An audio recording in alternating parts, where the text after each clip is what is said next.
स्पॉटलाईटमध्ये तुम्हा सगळ्यांचं खूप खूप स्वागत आहे. मुंबई पुणे मुंबई ज्या पहिल्या सिनेमाला प्रेक्षकांनी भरभरून प्रतिसाद दिलेला होता आणि या दिवाळीला मुंबई पुणे मुंबईचा सिक्वल येतो आहे आणि टीम आहे आपल्यासोबत. स्वप्नील आहे, मुक्ता आहे, सतीश राजवाडे आहेत. खूप खूप स्वागत आहे झी 24 तास सर्व तुम्हा सगळ्यांचं. आणि दिवाळीत धमाका होतं यावर्षीचं. वेल व्हावा अशी इच्छा आहे आणि अपेक्षा आहे. आय एम शुअर नक्की होईल.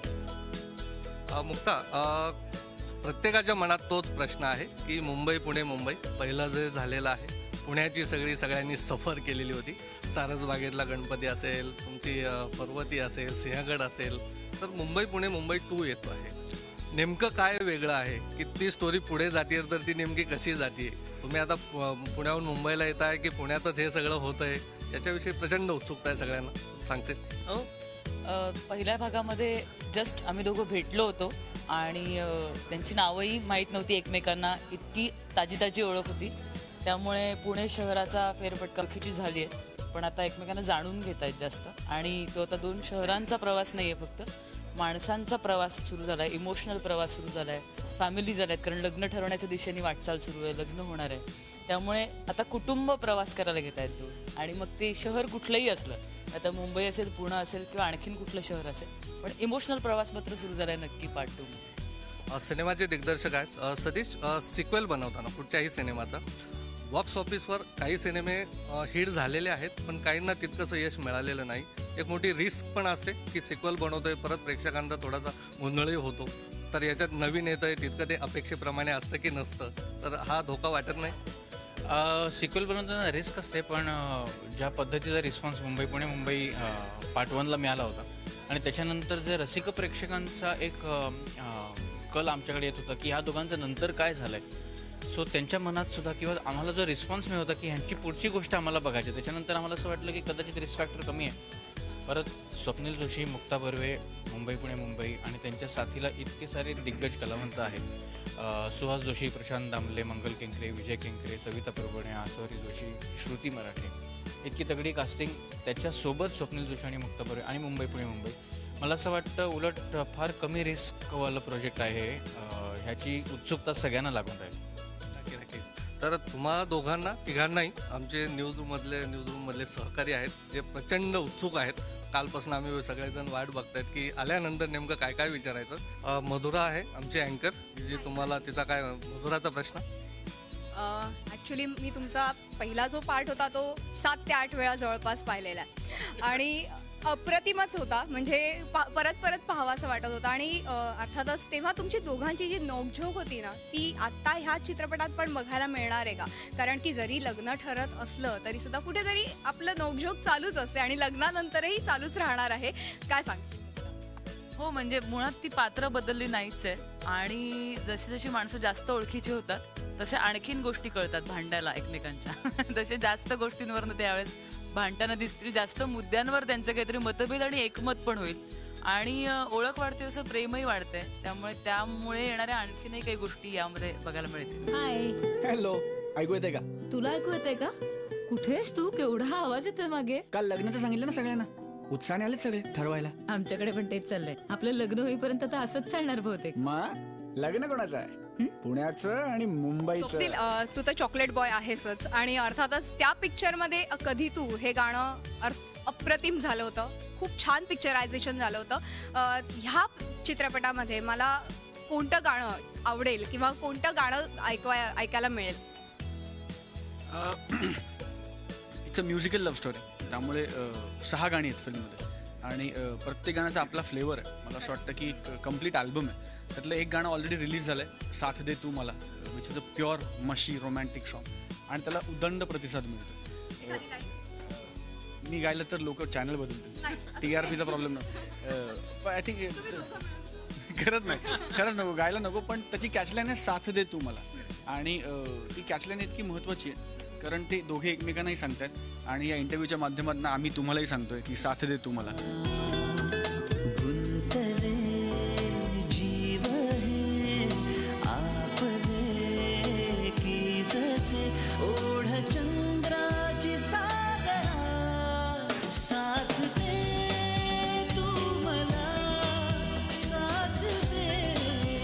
मेहुल आहे, आमचा व्हिडिओ एडिटर आहे वेबचा, जे तुमच्या बातम्या पोहोचवतो वेबसाईटवरती सगळ्यांना. तर मेहुलचा प्रश्न आहे तुम्हाला. ग्रेट. स्वप्नील, एक विचारायचं होतं, म्हणजे जसं तुमचं मुंबई पुणे चालू आहे, फर्स्ट सिक्वल बघितलं, आता सेकंड सिक्वल जसं येते, तर माझा सवाल तुम्हाला आहे की मुंबई आणि पुणे हे 2 सिटीपेक्षा तुम्हाला कोणती जास्त आवडते? कारण दोघी पण एकदम हॅपनिंग आहे. माझा जन्म मुंबईचा आहे, त्यामुळे अर्थात मी मुंबईकर आहे. आणि मुक्ताचा जन्म पुण्याचा आहे, त्यामुळे ती पुणेकर आहे. पण कदाचित तिचं मुंबईवरचं आणि माझं पुण्यावरचं प्रेम बघून की काय, सतीशने कास्ट करताना मला पुण्याचा मुलगा केला आहे आणि तिला मुंबईची मुलगी केली. तर जो मेकर आहे त्यालाही ठरवता आलं नाही की आम्हाला मुंबई जास्त आवडतं का पुणं, कारण त्याने मुंबईच्या मुलीला पुणेकर केला आहे आणि पुण्याच्या मुलीला मुंबईकर केला आहे. सो आय थिंक मनापासून सांगायचं तर दोन्ही शहरांमध्ये आपली गंमत आहे, दोन्ही शहरांमध्ये आपले प्लसेस आहेत, दोन्ही शहरांमध्ये आपली ऊर्जा आहे आणि दोन्ही शहरांमध्ये आपलं असं एक डिस्टिंक्ट स्वभाव धर्म आहे दोन्ही शहरांचा. त्यामुळे दोन्ही शहरं मनापासून आवडतात आणि दोन्ही शहरांची माणसं खूप मनापासून आवडतात. एक छोटासा ब्रेक घेऊया. आणखी काही सहकारी आहेत, तुम्ही कुठेही जाऊ नका, तुम्ही पाहताय स्पॉटलाईट.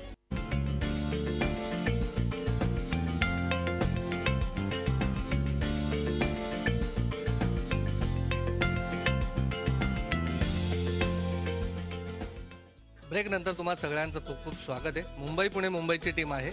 गिरीश आहे, स्वप्नील आमचा अँकर आहे गिरीश. गिरीशचा आहे आणि सतीश राजवाडेशी त्याची चांगली, कारण गिरीश त्याच्या फिल्मचा एक हिरो पण आहे आमचा. त्यामुळे ते एक वेगळं ट्युनिंग आहे. गिरीशचा प्रश्न मी सतीशला विचारतो. सांगतो ऐका, सारख्या सोशल फिल्म नंतर एक पुन्हा एकदा रोमॅन्टिक फिल्मकडे तुम्ही वळलेला. तर पहिल्या कलाकृतीमध्ये म्हणजे मुंबईमध्ये पहिल्या सिनेमात अशी एखादी गोष्ट काय राहून गेली होती का, की ती खटकत होती की ना ही पाहिजे होती आपल्याला आणि ती ह्या नवीन सिनेमात तुम्ही आवर्जून टाकलेली आहे, असं काय सांगता येईल? पहिल्या भागात असं काहीच नाही आहे जे मला खटकलंय, कारण का खटकत असतं तर मी तोपर्यंत तो सिनेमा कम्प्लीट होऊनच दिला नसता. रादर पहिल्या भागातल्या काही गोष्टी अजून पुढे न्याव्यात आणि लवकर सिनेमा संपला का, ह्या दोघांच्या आयुष्यात पुढे काय घडतंय हे मला सांगायला अजून आवडेल, लोकांना बघायला आवडेल. फॅशन आयकॉन म्हणून तुझ्याकडे पाहिलं जाते, अनेकांच्या नजर आहेत या सिनेमात. फॅशनच्या अँगलनं, कारण फॅशन डिझायनर एक कॅरेक्टर आहे तुझं, त्या अँगलनं काही वेगळं पण आहे का सिनेमात, काय पाहायला मिळेल का? नक्कीच आहे, कारण याचे कॉस्ट्युम्स ज्यांनी केलेत पल्लवी राजवाडे, म्हणजे सतीशची बायको, पण हा तिचा वेगळा रोल झाला. ती खरं तर स्वतः डिझायनर आहे आणि तिनेच ही जबाबदारी घेतली सिनेमात कॉस्ट्युम्सची. सगळ्या सिनेमाचे सगळ्या कॅरेक्टर्सचे कॉस्ट्युम्स त्यांनी केलेत. त्यामुळे अर्थातच गौरीचे म्हणजे माझे कॉस्ट्युम्स करताना तिने जे सगळं कौशल्य पणाला लावलंय, कारण एक स्वतः डिझायनर असलेली मुलगी कशी असू शकेल, कशी वावरेल, तिच्या बरं ती नुसती अशी बाहेर समारंभात जाते का किंवा ऑफिसला जाते का, तर असं नाहीये. घरात ती कशी असेल, बाहेर ती कशी असेल, बॉयफ्रेंडला भेटायला जाताना कशी असेल, आईबाबांबरोबर कशी असेल, ह्या सगळ्या वेळांचा विचार करून कलर पॅलेट्स बनवून त्याचे डिझाईन्स करून मग आमच्या अतुल शिदे बरोबर मेकअप टीम बरोबर त्याचं चर्चा करून मग त्याचं हेअरस्टायलिंग काय असेल ते कॉन्टेम्पररी वाटलं पाहिजे. त्याबद्दल सतीश अत्यंत एक आग्रही असतो की आत्ताची वाटली पाहिजे ती सगळी लोक, कारण एक काहीतरी तुम्ही हेअरस्टायलिंग कराल हे तर ते असं नाही. ही आत्ताची माणसं आहेत, आजची मुलं आहेत, आजची माणसं आहेत. सो आजची कशी वाटतील, आजची डिझायनर कशी वाटेल याकरता त्या टीमनी प्रचंड कष्ट घेतले आणि ते पडद्यावर दिसेलच तुम्हाला सगळ्यांना. आमचा आशिष आहे की जो डोंबिवलीचा आहे, पण त्याला पुण्याबद्दल थोडंसं जास्त विशेष प्रेम आहे आणि त्याचा मुक्ताला प्रश्न आहे की नेमकं त्याच्या मनात मगाचपासून एक प्रश्न आहे तो विचारतो. असं म्हणतात तळ्यातला गणपती पावतो, तर तुला पावला का?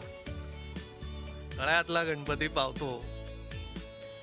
हो, खरं तर म्हणजे श्रद्धा असेल तर कुठलाही गणपती पावतो. खरं तर तळ्यातला गणपती दाखवायला हा मला घेऊन गेला होता सिनेमामध्ये, त्यामुळे ज्या अर्थी दुसरा भाग त्याचा येतोय त्या अर्थी पावला असं म्हणायला हरकत नाही. कारण आमची सगळ्यांची खूप मनापासून इच्छा होती. सिनेमा लोकप्रिय होणं, चालणं हे प्रेक्षकांकडे जेव्हा जातं त्यांच्या हातात जातं ते, पण मुळात तो सिनेमा तयार होणं, एक आपल्याला जे वाटतंय मनापासून ते घडणं, यासाठी एक खूप सारी एनर्जी लागते, पॉझिटिव्ह एनर्जी लागते आणि ती सगळ्या प्रेक्षकांकडनं आम्हाला मिळाली, निर्मात्यांकडनं विश्वास मिळाला आणि सतीशनी पुन्हा एकदा जोमाने दुसरा भाग उभा केला. तर मला असं वाटलं की तुझ्या प्रश्नाचं उत्तर पावतो आणि तो पावला असं म्हणायला पाहिजे. आशिषचाच प्रश्न थोडासा मी विचारतो की आशिषला सारसबागेत खूप जायचं आहे, तर सारसबागेत नेमकं काय काय आहे तू जरा थोडीशी माहिती सांगशील? सारसबागेत काय काय आहे? सारसबागेत सगळंच आहे. मला असं वाटतं की देखने का नजरिया होना चाहिए, तुमको जो चाहिए वो मिल जाएगा. माझा प्रश्न तुम्हाला दोघांना आहे की तुमचे एवढे छान मूवीज आलेले आहेत आणि दर्शकांनी खूप चांगला प्रतिसाद दिलाय. तुमच्या दोघांचा तुमचा आवडणारा पिक्चर कोणता आहे? 12 तारीख येईपर्यंत जर विचारशील, कारण 12 तारखेला आमचा नवीन सिनेमा येतोय आणि त्यानंतर आमचं उत्तर बदलणार आहे. तोपर्यंत आमच्या दोघांचा आवडलेला सिनेमा मुंबई पुणे मुंबई हा आहे.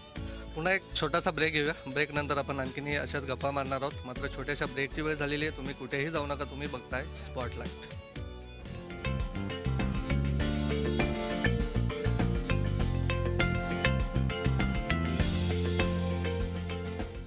ब्रेक नंतर पुन्हा एकदा स्वागत आहे. आपण मुंबई पुणे मुंबई 2ची टीम आपल्यासोबत आहे. धनंजय शेळके आहेत आमचे, की जे पॉलिटिकली खूप इंटरेस्टेड असतात आणि त्यांचा प्रश्न बहुतेक तशाच प्रकारचा असेल. तसाच आहे थोडासा प्रश्न माझा तिघांसाठी. राजकीय तुमचे चित्रपट कलावंत बऱ्याच ह्याच्यावर राजकीय पक्षाच्या व्यासपीठावर असतात नेहमी. जायला काय हरकत नाही, पण एखाद्या व्यासपीठावर जायचं आणि लगेच दुसऱ्या पक्षाचाही प्रचार करायचा असा प्रकार घडलेला दिसतोय. आजचाच उदाहरण आता आमच्याकडे तीच बातमी सुरू आहे. काही दिवसांपूर्वी सचिन खेडेकरांनी भाजपच्या स्टेजवर जाऊन भाजपसाठी मतदान करा असं आवाहन केलं होतं. तेच सचिन खेडेकर आज सेल्फीमध्ये म्हणतायत की राज ठाकरेंना मतदान करा, मनसेला मतदान करा. तर याच्यावर तुमचं काय म्हणणं आहे? असं बरोबर आहे का? खरंच खूप शून्य ज्ञान आहे मला ह्याच्याबद्दल आणि म्हणूनच मी लव्ह स्टोरीज करतो. नाही, मला वाटतं की हा खूप वैयक्तिक प्रश्न आहे. मला स्वतःला असं करायला सांगितलं तर मी नाही करणार, कारण मी एक नागरिक म्हणून मतदानाचा माझा हक्क आहे आणि तो कोणाला मत द्यायचं हे मी तो बजावते. पण ते व्यासपीठावर जाऊन सांगायचं की नाही हा त्या माणसाचा प्रश्न आहे. त्यामुळे ते चूक आहे की नाही, बरोबर आहे की नाही ह्याच्याविषयी मी मत देणं हे पण चूक आहे असं मला वाटतं. सुवर्ण आहे की जो आता हा आपला जो शो आहे तो एडिट करेल. व्हिडिओ एडिटर आहे ती स्वतः, त्यामुळे तिची जी दृष्टी आहे ती वेगळी असते. सुवर्णाचा प्रश्न मला तुम्हाला विचारायचं आहे सर, की तुमच्या सिरियल मी फार एन्जॉय केल्यात, तर नवीन कुठली सिरियल येते का तुमची? सध्या मुंबई पुणे मुंबई 2 एके मुंबई पुणे मुंबई 2 मला प्रचंड प्रमाणात मालिका करायला आवडतात. मला रादर माझं करिअरचं बूस्टिंग हे टी व्हीमुळे किंवा मालिकांमुळेच झालं आहे. आणि खूप चॅलेंजिंग असतं मालिका करणं. ती 20 मिनटं तुम्हाला 100 चॅनल विसर पाडावा लागतो रसिक प्रेक्षकांना.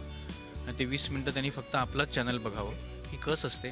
कमर्शियल ब्रेकमध्ये सुद्धा त्यांनी दुसरीकडे कुठे जाऊ नये आणि ह्याचा सातत्याने प्रयत्न असतो आमचा तंत्रज्ञानचा. त्यामुळे कुठला तरी चांगला विषय जर हातात आला तर नक्की करीन.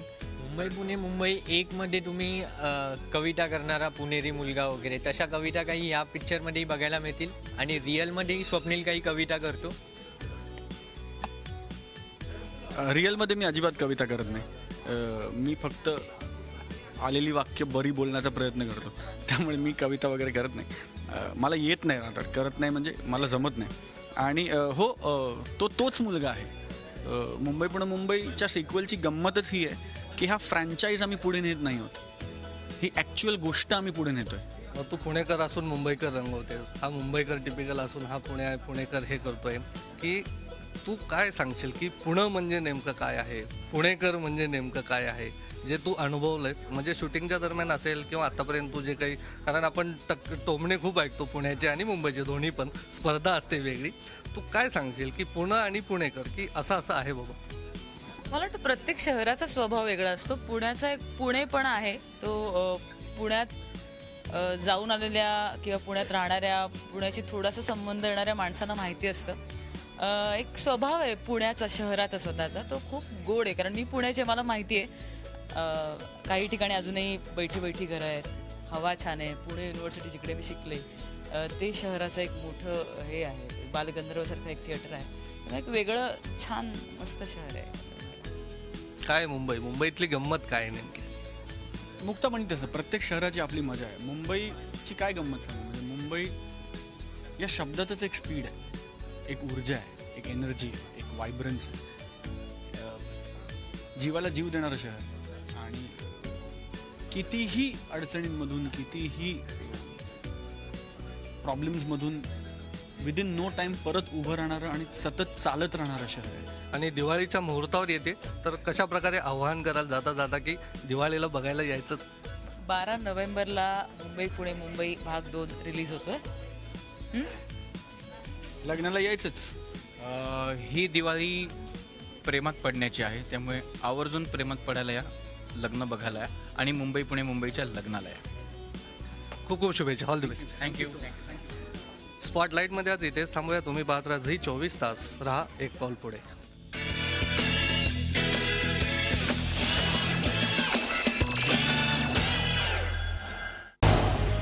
झी 24 तास रहा एक पाऊल पुढे.